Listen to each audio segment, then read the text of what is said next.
I'm sure most of you have already heard about Ricardo Ramirez, aka the Night Stalker. He was active in the mid-80s in California, breaking into homes and killing and torturing people. He was a Satanist and often made his victims swear to Satan before he killed them. Not a very nice fellow.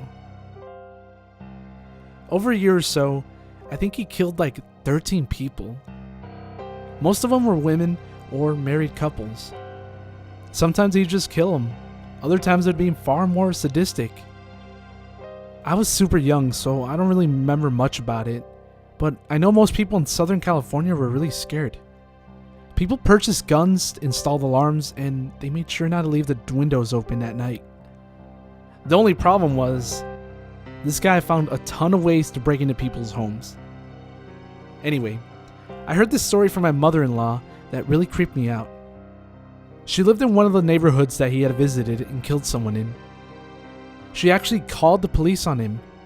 It was really early in the morning, around 2 or 3 a.m. in the morning, and she was asleep.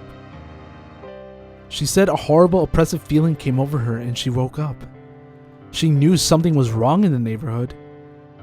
After waking up her husband, she walked outside and saw the garage door open at her neighbor's house.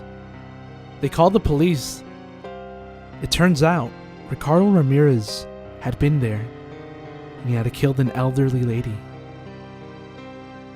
He fled the scene before the cops arrived. This alone would freak me out, knowing that he chose the house next door and not yours.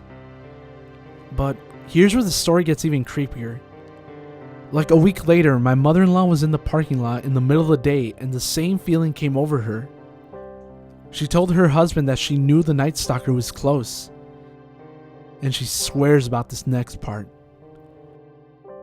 She saw Ricardo Ramirez run by her, and she looked at him in the face. She knew it was him automatically. I get chills when I think about it. She told me it was like staring death in the face. Or as she put it several times, it was like looking the devil in the face. He paused and stared intently into her eyes and couldn't look away.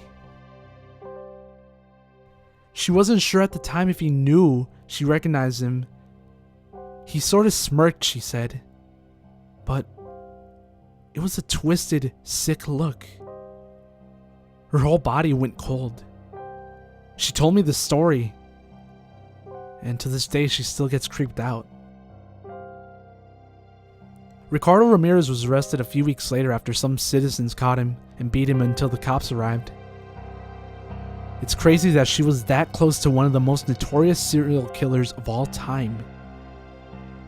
She confided in me that she still has nightmares all these years later.